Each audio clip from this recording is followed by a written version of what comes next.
Sushruta for NEET is now available on the Google Play Store. Try it out for free.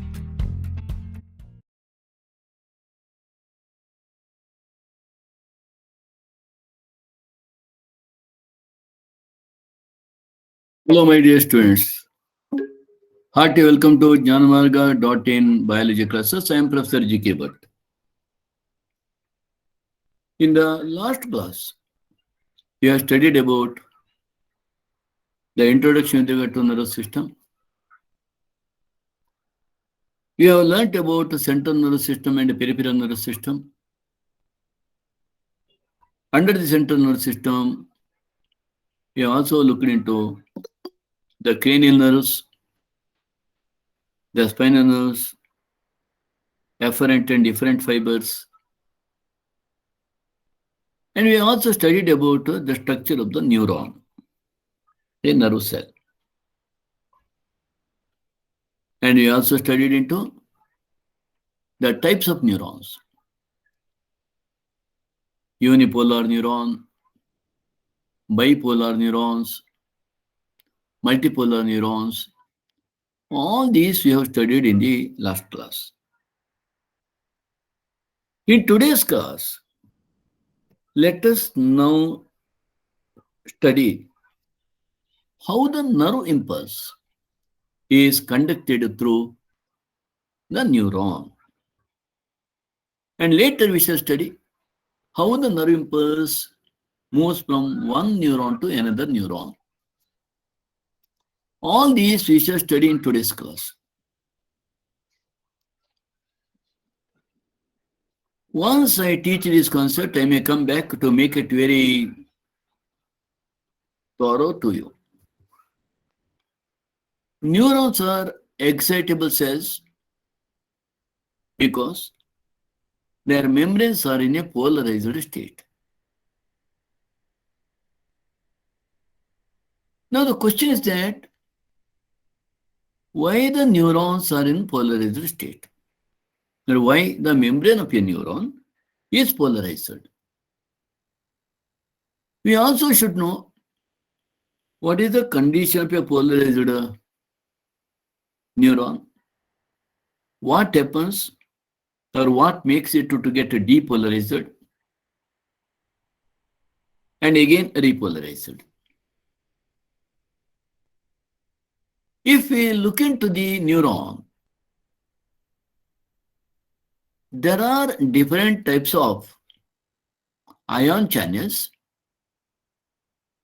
present on the neural membrane. What are these ion channels? You have sodium channel, you have potassium channel. Along with that, you also come across what is called sodium potassium pump. These are all present on the neural membrane.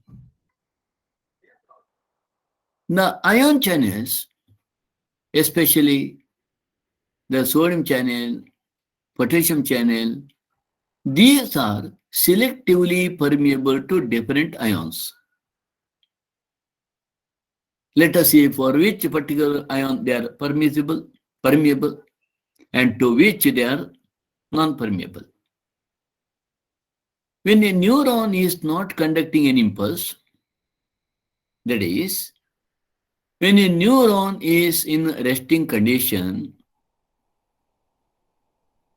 the axonal membrane is comparatively more permeable to potassium ions and nearly impermeable to sodium ions.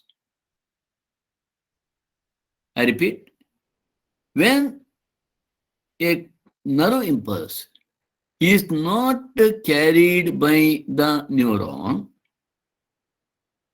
we say that neuron is in a resting condition.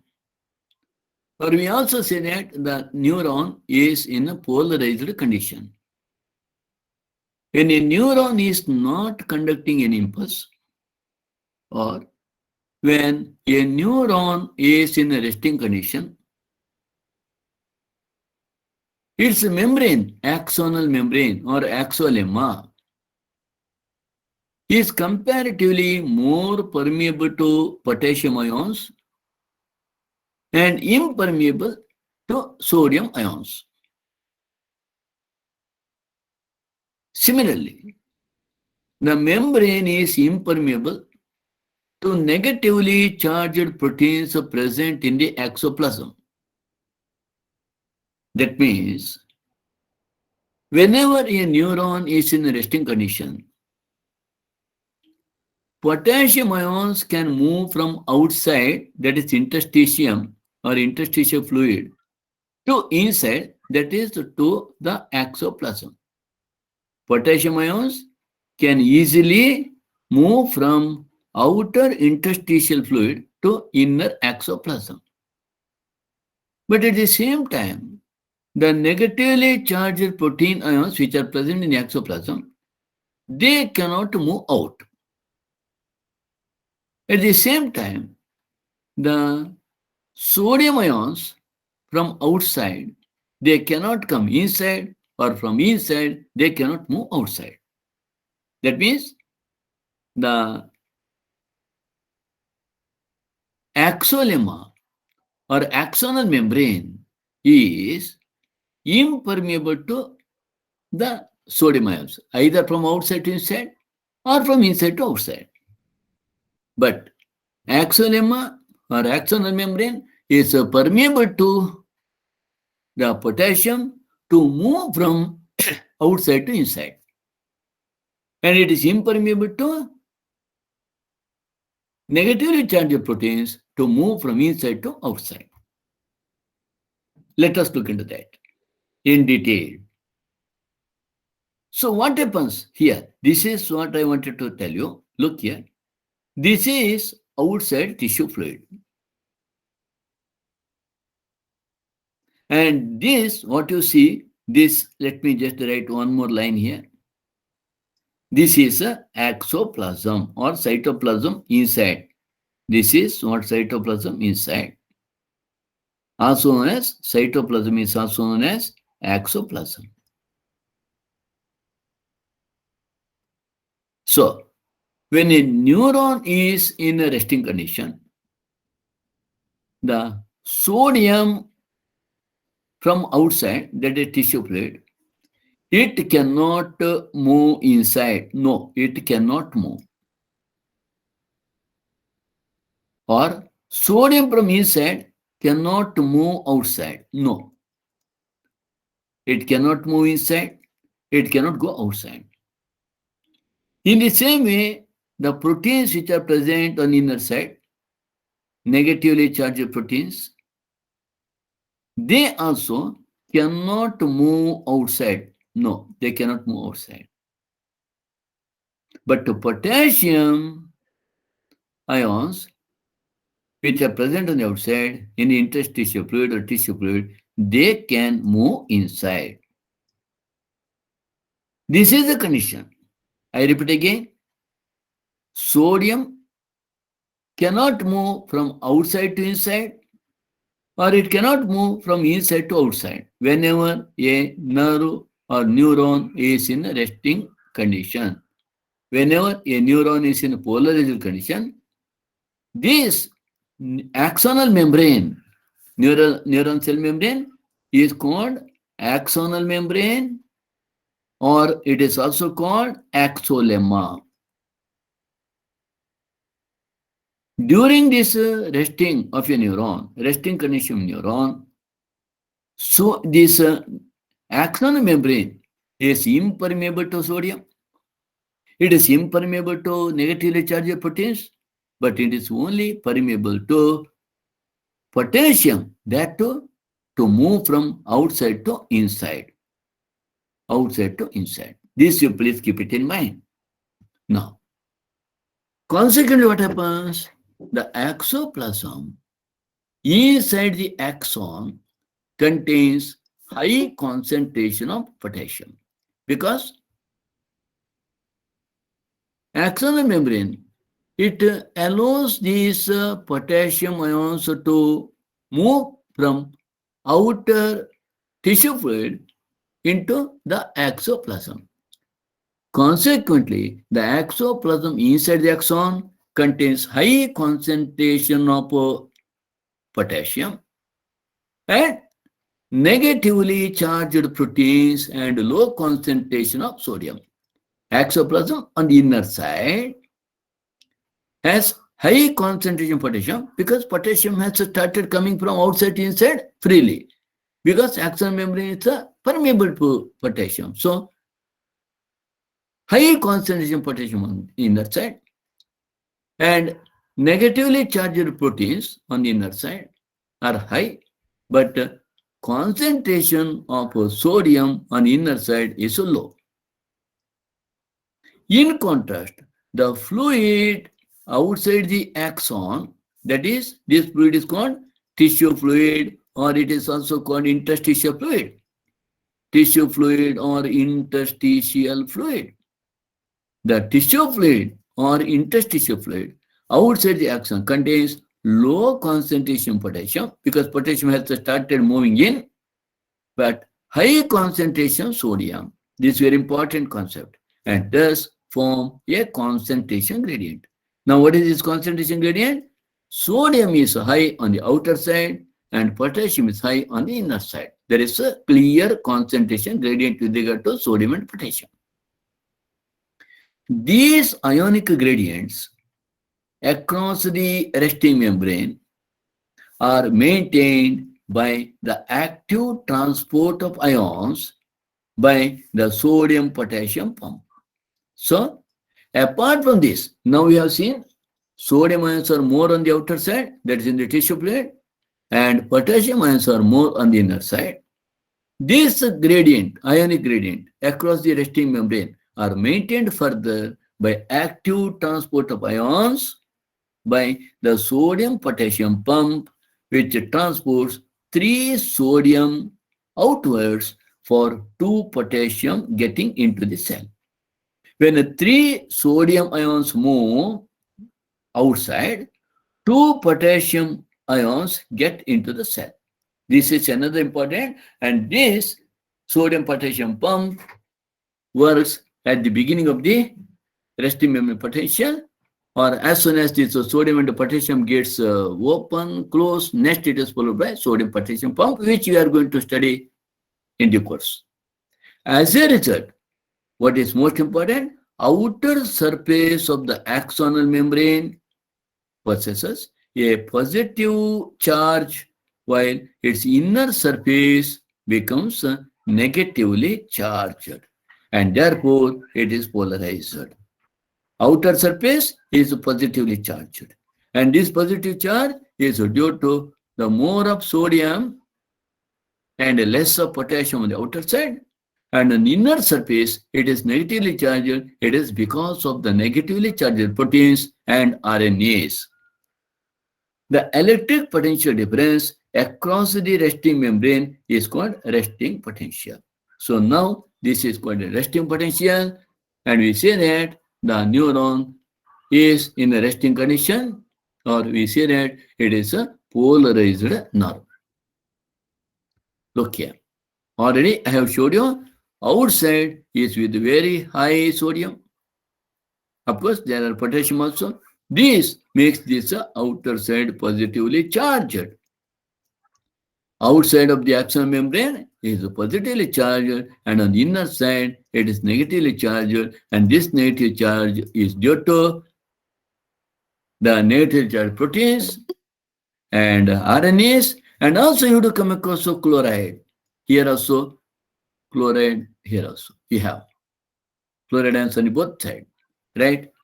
Now let us look into this is what I said. The resting potential is the result of actually a sodium potassium pump, action of an active transport system called sodium potassium pump, which pushes the 3 sodium out and takes the 2 potassium in. And what you see here, this is outside, tissue fluid. And this is inside, that is the exoplasm. It involves a transporter protein. This is the transport protein you have, and the use of energy from respiration. This pumps three sodium ions out and receives two potassium ions in. Right? Okay. Now, let us study this in another picture and come back to these all detailed points. Okay? I would like to show you another picture here. Yeah. Please look here. This tells you how exactly the nerve impulse passes through the axon. To start with, let us look into a polarized nerve. A polarized nerve is a nerve polarized neuron. Polarized, SCD or ZD. Polarized is a neuron. A polarized neuron is a resting neuron which shows a resting membrane potential. Resting potential. What is the condition in the resting potential or when the nerve is in polarized condition? Here you can see it is positively charged on the outer side, and as we already studied, it is because of sodium and also potassium, positive charge, and it is negatively charged inner side, and negatively charged inner side are due to that of negatively charged proteins and also RNAs, ribonucleic acids, and of course pseudochemicals chloride ions here. So this is a polarized nerve. Here, as I already explained, the membrane, neural membrane, it has a gate called sodium gate, potassium gate, and also it has a pump called sodium potassium pump. There is a pump called sodium potassium pump, and you see in a polarized neuron, all these are closed. All these are closed. Now, when a neuron or axon is stimulated at a particular point, now you can see it is stimulated here. Stimulated here. Now, the sodium gate opens when a neuron is stimulated. If at all you take one needle and prick your finger with that needle, at that point where there is a sufficient threshold intensity to arouse the response, at that point the sodium gate opens. Now what happens? The sodium, positively charged sodium, moves from outside to inside. It has come inside. Immediately, when the positively charged ion comes inside, immediately the negatively charged ion moves outside in order to keep the ionic balance equal. So immediately, negatively charged ion goes outside. Now sodium has come inside. That means the resting neuron or polarized neuron now got converted into depolarized. Polarized neuron is now depolarized. At the time of depolarization, the sodium comes inside and a negatively charged ion goes outside. And we say action potential has a set in. Resting potential is replaced by action potential. Now sodium is inside. Sodium, when the stimulus is given, excited stimulus, it makes the sodium channels to open, and this makes sodium ions to enter the neuron. Sodium ions have entered the neuron. Sodium ions have entered the neuron. When the sodium ions have entered the neuron, sodium ions have entered the neuron. Now what happens? Sodium ions here. Sodium ions have entered the neuron. Now what happens? Potassium channel open. You can see the sodium ion has already come inside. Now the potassium ion, this is over. Sodium ion has come inside and sodium gate closes. Now it gets closed. After a sodium ion has come inside, immediately after that a negatively charged ion has moved outside. the sodium gate closes. It closes. Now what happens? Potassium gate opens. Potassium gate opens. When the sodium has come inside,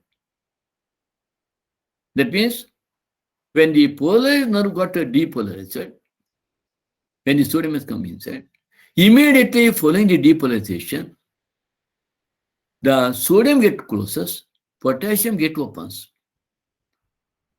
That means the depolarized nerve now gets repolarized.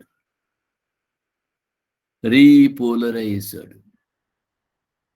That means potassium ions now leave the neuron. Potassium also goes outside. When sodium ion has come inside, we say polarized nerve got depolarized. When the potassium ion goes outside, we say the depolarized nerve now gets into repolarized. So potassium moves out. When potassium ion has moved out, the potassium gate also closes. So here you have seen the sodium gate to closes. Now the potassium gate also closes. Both the sodium gate is closed, potassium gate gets closed. Now what happens? Now the sodium potassium pump becomes active. Sodium potassium pump becomes active. Now you must remember, sodium which has come from outside to inside, it is inside only. And a few molecules, few ions of potassium has gone outside through the gate.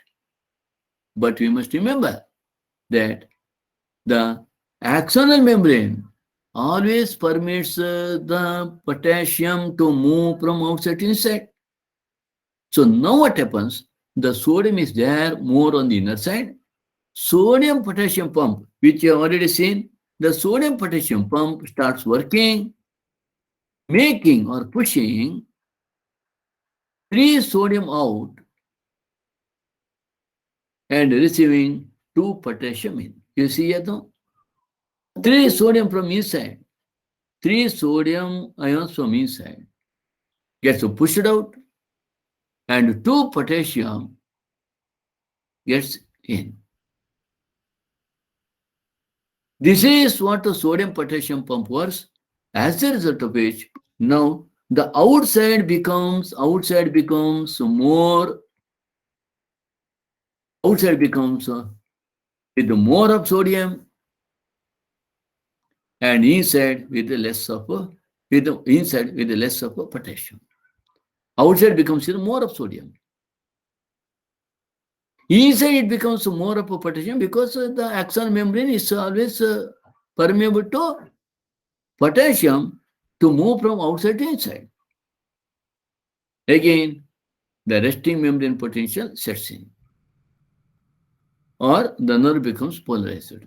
So we have seen resting membrane potential, a polarized nerve starts becoming depolarized with the entry of the sodium inside and get repolarized with the movement of a potassium outside, and both the gates to close and sodium potassium pump to work, pushing 3 sodium out and receiving 2 potassium in. And after some time, the nerve will be in a fully resting condition. So this is what the conduction of the nerve impulse. And let me just go back. Let me just clear it what has happened, what is happening here. Now this I said, yeah, I have given this idea that now again we are starting back from the point 1. Now we have seen that the outer side is positively charged, inner side is negatively charged. Outer side is positively charged because of the more of sodium and less potassium. Inner side is negatively charged because of the negatively charged proteins and also ribonucleic acids and that of the chloride ions. Like I said, you might be curious to know about the mechanism of generation of nerve impulse and its conduction along an axon. When a stimulus is applied at a site, Here, say point A. On the polarized membrane, the membrane at the site A becomes freely permeable to sodium. It becomes freely permeable to sodium because sodium gets opens. This leads to rapid influx, inward movement of sodium, followed by the reversal of polarity at that site. Reversal of polarity at that site means outside becomes a negative. That is, on the outer surface of the membrane becomes negatively charged and inner side becomes positively charged. This is what during the stimulus. This is what you can see here. This is all outside positively charged. So whenever the stimulus is given, positively charged ion comes inside. And that when it has come inside, outside it is becomes a negatively charged. Now it has to move like this. Then now this comes in, this goes out. Again this comes in, this goes out. That means the conduction, nerve impulse is conducted in this direction, right? So whenever the first the positive charge ion has come inside and the negative charge ion has gone outside, and after that we see that the potassium goes outside and negative charge comes inside. Negative charge comes inside. And again, now this is site B. So in the site B again, from site A to site B, again positive charge ion goes inside, negative charge ion comes outside. This is what's happening. The polarity of the membrane at the site A is thus reversed, hence depolarized. In the depolarized condition, outside, in the depolarized condition, outside is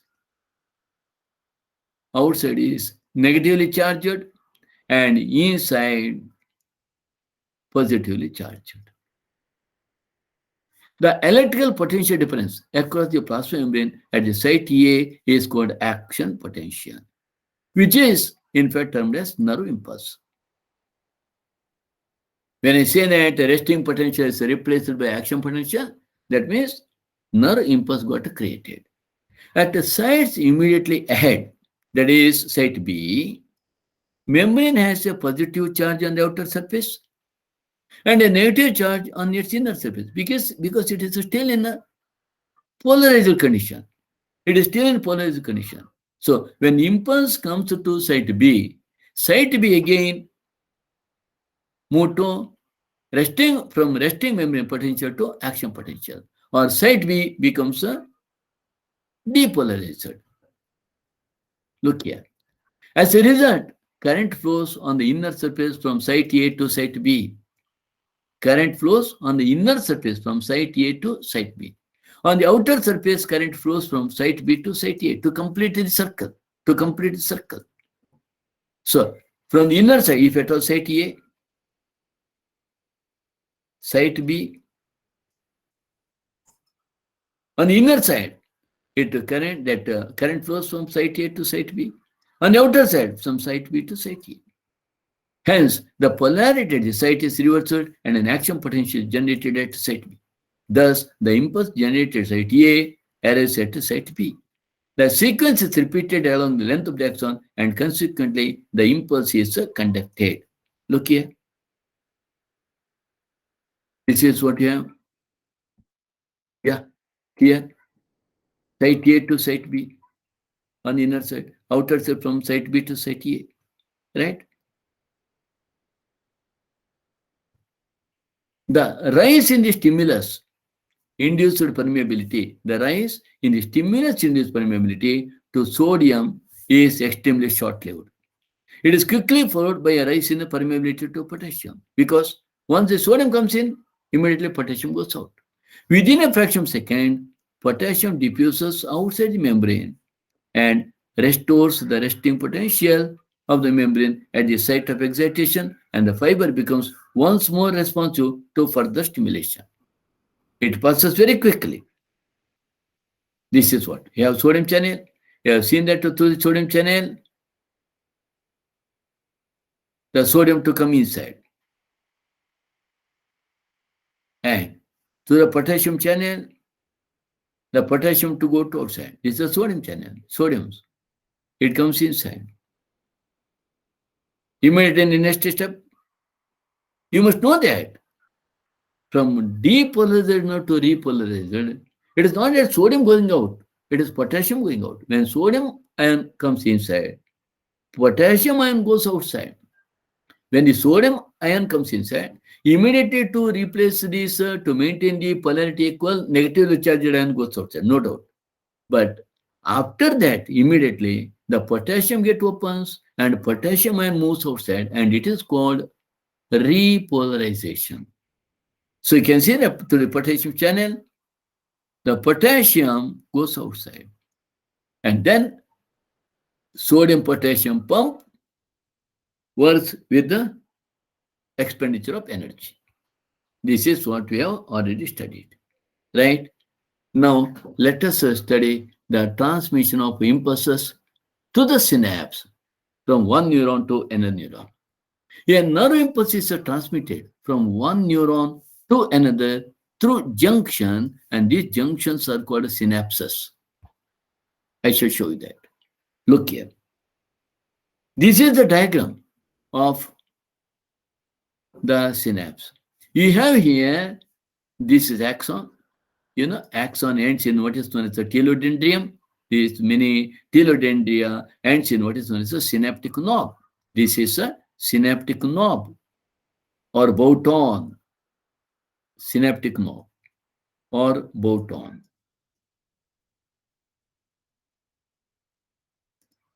In the synaptic knob, you come across membrane. This membrane, what you see here in the synaptic membrane, synaptic knob of this axon, it is called a presynaptic membrane. We also have another neuron. This is one more neuron. This is a dendrite of another neuron. In this, whatever you come across membrane, this membrane is called postsynaptic membrane. Postsynaptic membrane. And the space in between the presynaptic membrane of one axon and postsynaptic membrane of another axon is known as synaptic cleft. I repeat, we have, this is one axon. This is a second axon. This is one neuron. This is another neuron. This is axonal part of one neuron. This is a dendrite part of another neuron. And this is the presynaptic membrane. It is why it is called presynaptic membrane. It is present in front of the synaptic cleft. Prior to, it is therefore called a presynaptic membrane. And why this is called postsynaptic membrane? Because it is present behind the synaptic cleft. So it is called postsynaptic membrane. And the gap between the two is called synaptic cleft. And all these together, presynaptic membrane, synaptic cleft, and postsynaptic membrane together called synapse. Okay, synapse. Now let us see that. A nerve impulse is transmitted from one neuron to another through junctions called synapses. A synapse is formed by the membranes of a presynaptic neuron. Presynaptic neuron is the neuron situated in front of the cleft, synaptic cleft. And a postsynaptic neuron, the postsynaptic neuron is a neuron that is present behind the synaptic cleft, which may or may not be separated by a gap called synaptic cleft. There may be a gap or there may not be a gap. There are two types of synapses, in fact.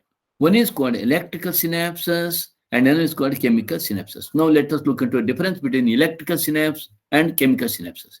At electrical synapses, the membranes of a pre and postsynaptic neurons are in very close proximity. There is no much gap. They are very close. If this is the presynaptic membrane, it is the postsynaptic membrane. Like that. Electrical current can flow directly from one neuron into other across these synapses because they are situated very close to each other. Transmission of an impulse across electrical synapse is very similar to impulse conduction along a single axon. It is just like continuously it is moving. Impulse transmission across an electrical synapse is always faster than that across a chemical synapse. Electrical synapses are rare in our system. Okay.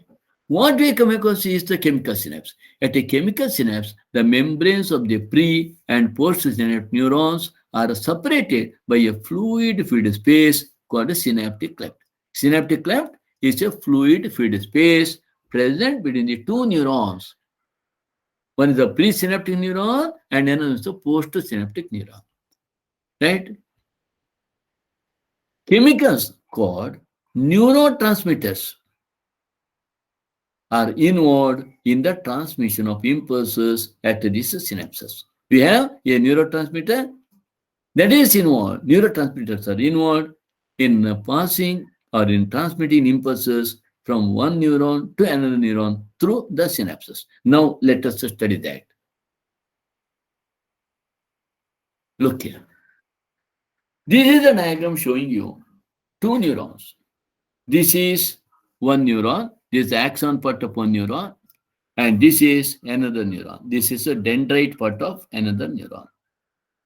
Dendrite of a neuron, another neuron. And this neuron we call presynaptic neuron. Presynaptic neuron. We call this presynaptic neuron. And this neuron is called postsynaptic neuron.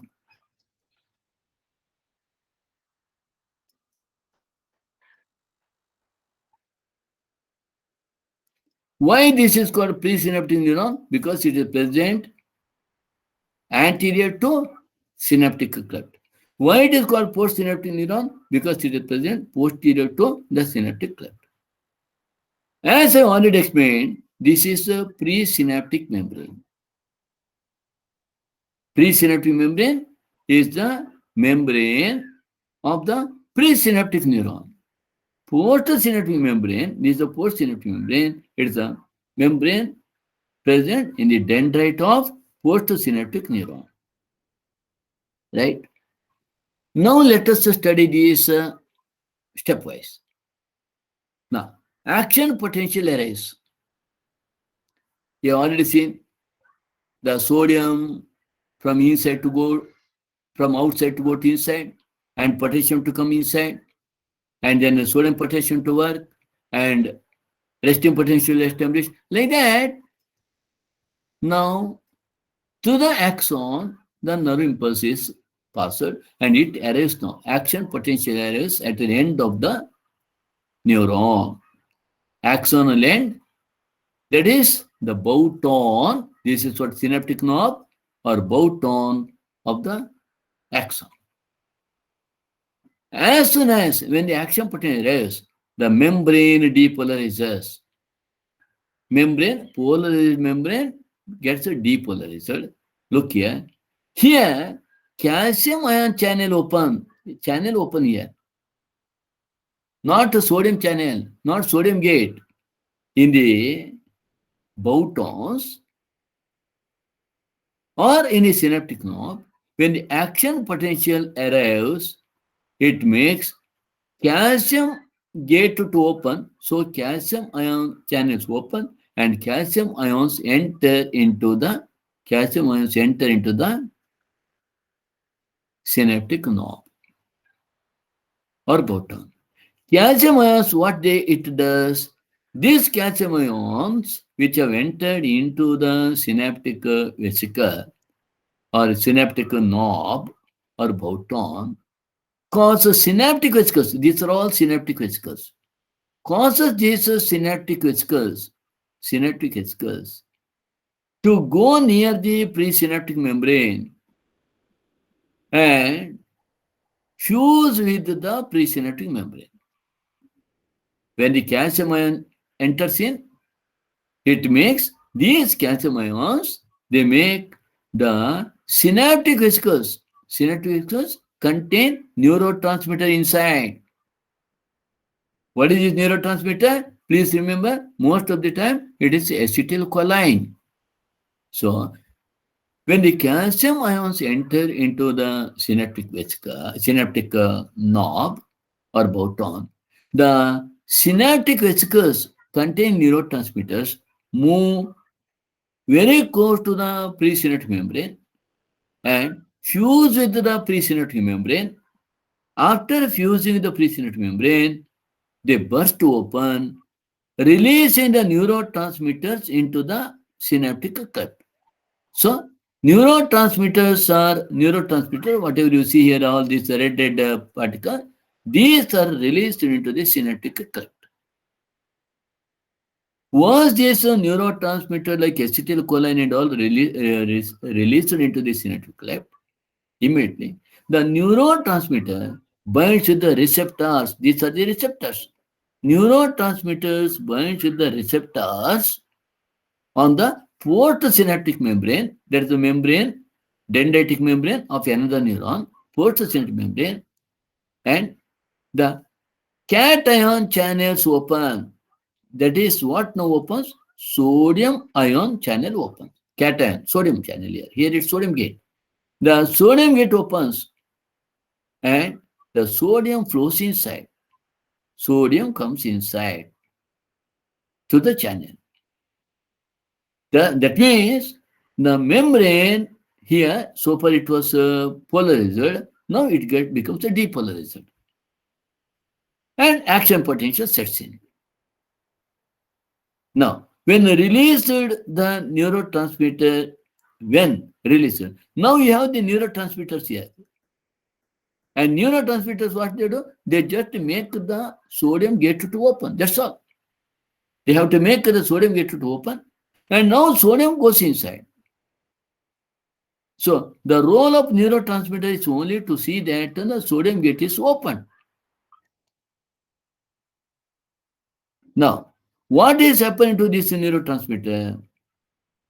Released neurotransmitters will be taken up across the presynaptic membrane. It may be taken up back presynaptic membrane, whole, or after breaking, acetylcholine may be broken,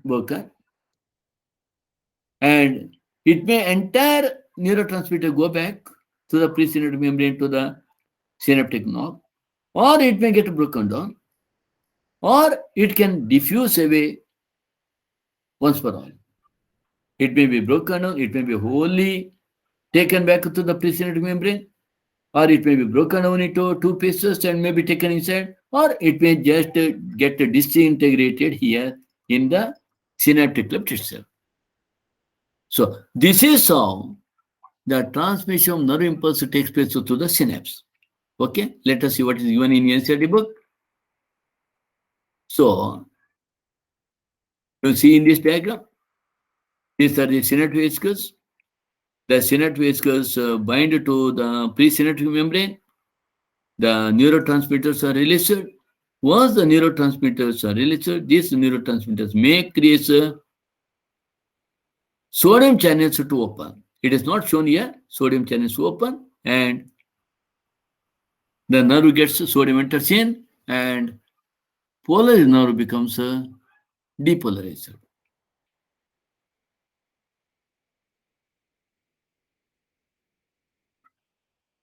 The axon terminals contain vesicles filled with these neurotransmitters. Axon terminal is means boton or synaptic knob. When an impulse action potential arrives at the axon terminal, it stimulates the movement of the synaptic vesicles towards the membrane, where they fuse with the plasma membrane and release their neurotransmitters in the synaptic cleft. The released neurotransmitters bind to their specific receptors present on the postsynaptic membrane. This binding opens ion channel like a sodium channel, sodium gate, allowing the entry of ions which can generate a new potential in the postsynaptic neuron. The new potential developed may be either excitatory or inhibitory. You must remember that there are two types of these neurotransmitters, excitatory or inhibitory. Just to look into that, you can note on this also. Some of the excitatory neurotransmitters which can induce production of action potential by the postsynaptic cell are acetylcholine, but this acetylcholine inhibits cardiac muscle, glutamic acid, epinephrine, dopamine, serotonin. All these are excitatory neurotransmitters. Some of the inhibited neurotransmitters are GABA. gamma aminobutyric acid and glycine. So these you must know about the two types of neurotransmitters. So that's all about today's class, and we are going to study about the central nervous system in the next class.